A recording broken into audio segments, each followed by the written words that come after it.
Welcome les amis. Et non, aujourd'hui on ne se retrouve pas pour les Indie Tours, ni pour les TNA Info, ni même pour les inconnus du ring. Non, aujourd'hui on va parler d'autre chose, de quelque chose donc qui n'a pas de rapport direct avec les jeux vidéo, le foot ou le catch, mais quelque chose dont on aimerait bien vous faire partager nos connaissances.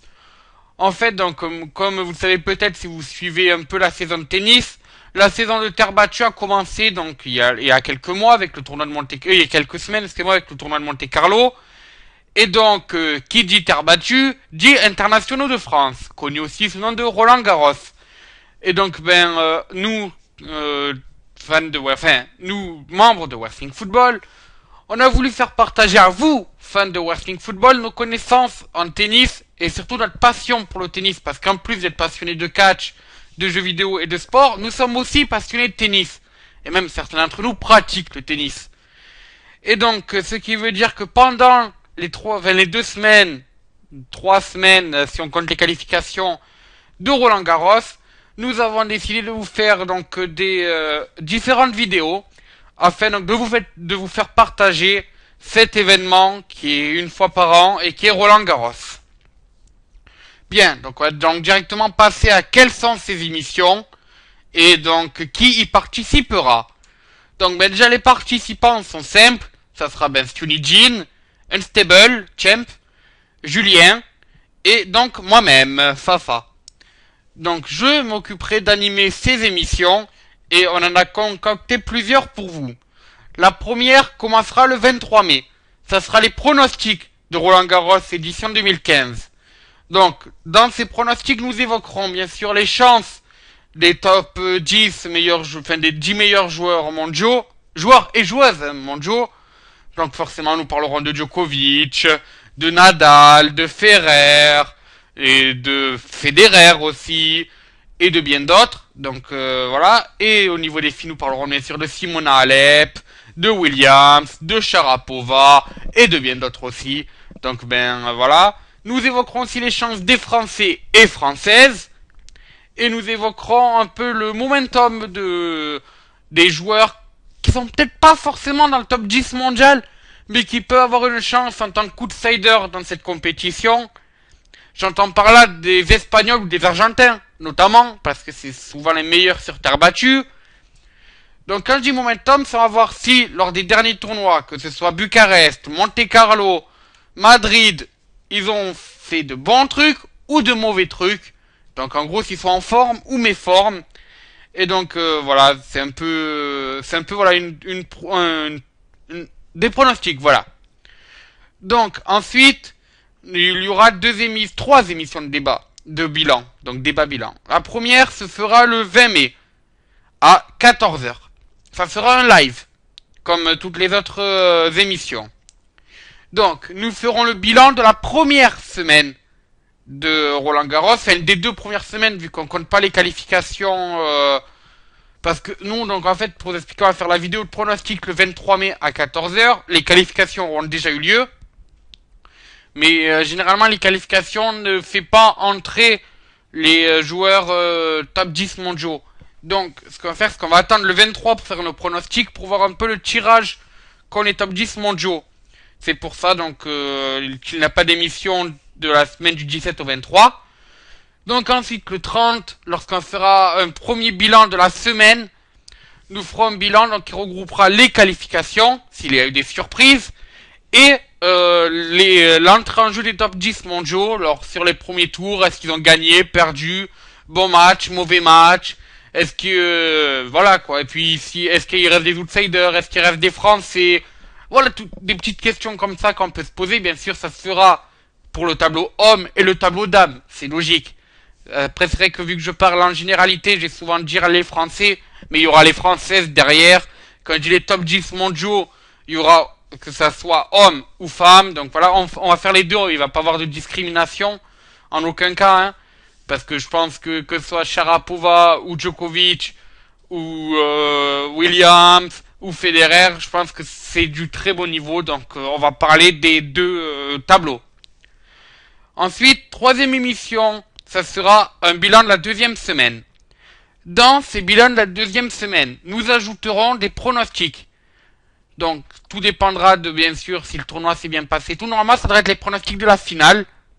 Mais s'il y a eu quelques moments de pluie ou quoi dans Roland-Garros, il se peut que les demi-finales n'aient pas encore eu lieu le jour où nous enregistrerons l'émission, qui sera en live, donc bien sûr. Et donc dans ces cas-là, nous pronostiquerons aussi au passage les demi-finales, que ce soit homme ou femme. Donc, cette émission-là aura lieu le 5 juin, c'est-à-dire 2 jours avant la finale des internationaux de France. Ça sera là aussi à 14 heures. Donc voilà, pareil, toujours les mêmes participants. Nous ferons un bilan de la seconde semaine. Est-ce qu'il reste des Français dans le carré final? Est-ce que les leaders se sont bien débrouillés? Tout ça. Et comme j'ai dit, pronostic des demi-finales et de la finale. Avec qui, selon nous, est favori, qui ne l'est pas. Quelle a été la grosse surprise de ce tournoi? Quelle a été la pire déception de ce tournoi? Voilà, des petits trucs comme ça, afin qu'on puisse donner des armes à chacun des 4 hommes et chacune des 4 femmes présents dans ce carré final, afin donc qu'elles puissent, voilà quoi, afin que vous puissiez avoir un peu la situation des demi-finales. Ensuite, nous ferons un bilan global. Ça sera le 14 juin à 14 heures, c'est-à-dire une semaine après la finale de Roland-Garros. Dans ce bilan global, nous évoquerons la finale, bien sûr. Nous ferons un bilan de ces finales. Est-ce que ce fut de beaux matchs ou non? Pareil pour les demi-finales. Est-ce que ce fut des beaux matchs ou non? Et donc ensuite, nous évoquerons le parcours des vainqueurs, femmes et hommes. Nous parlerons des parcours des finalistes, femmes et hommes. Et voilà, après, est-ce qu'il y a eu des surprises, les changements que ça peut engendrer sur le classement ATP? Pour vous donner un exemple, la dernière fois que j'ai regardé le classement, c'était après Bucarest. Nadal était 5e. S'il gagne, il peut remonter à la 3e place, par exemple, suivant ce que fait le 4e et le 3e lors de ce Roland-Garros. Donc voilà, ça va être le genre de question qu'on peut se poser, c'est tiens, est-ce que le vainqueur peut remonter au classement ATP? Est-ce que voilà, c'est des petites questions comme ça qu'on va se poser, afin que ceux qui suivent en général les saisons de tennis, que ce soit terre battue, gazon, dur, intérieur, puissent, après Roland-Garros, donc après ces séries d'émissions, avoir un peu une suite pour Wimbledon, qui va être le prochain grand chelem qui se déroulera en Angleterre cet été. Voilà. Donc, à noter aussi que pendant ces 2-3 semaines de Roland-Garros, Julien s'occupera de faire des Roland-Garros Info. Qu'est-ce que les Roland-Garros Info? C'est comme les WWE Info.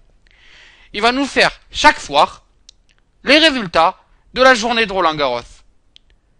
Donc voilà, donc il va nous dire qui a gagné, le score. Voilà, donc je vais le laisser faire son petit truc afin de vous informer. Vu que c'est vrai qu'on fait un bilan, au début on était parti pour faire un bilan à chaque tour, mais c'est vrai que ça serait beaucoup trop rapproché. On a préféré faire un bilan par semaine. Mais c'est vrai qu'après, quand on fait un bilan par semaine, il y a des tennisman qu'on n'a pas eu le temps d'analyser. Donc le fait que vous puissiez au moins connaître leurs résultats, et c'est ce qu'a cherché de faire Julien avec ses Roland Garros Info, ça vous permettra déjà d'avoir un peu une avancée. Et si vous loupez un bilan, vous pouvez toujours vous renseigner un peu des résultats sur le Roland Garros Info. Et puis bon, généralement, vu que ça sort tous les jours, il va être aussi fiable que le réel site de Roland Garros. Et là en plus ça nous fera des vues en plus. Je dis ça, je dis rien. Non, donc voilà, donc on vous a vraiment prévu un grand truc pour ces internationaux de France. Donc voilà, je répète les dates des émissions afin que vous puissiez le marquer. Donc les pronostics, ça sera le 23 mai à 14 heures en live. Le bilan de la première semaine, le 30 mai à 14 heures aussi en live. Le bilan de la deuxième semaine, ça sera le 5 mai à 14 heures aussi en live. Et le bilan global, le 14 juin à 14 heures. Voilà, toutes ces émissions donc seront des lives. Et il y aura des Roland Garros Info tous les jours afin que vous puissiez être avertis des résultats. Bon, c'est sur ce que se termine donc cette vidéo annonce quant au projet de Roland Garros qui va arriver donc entre le 17 mai et le 14 juin. Donc voilà, j'espère que vous serez nombreux à nous suivre. Et sur ce, moi je vous dis ciao, bonsoir les amis et bonne chance aux tennisman des internationaux de France.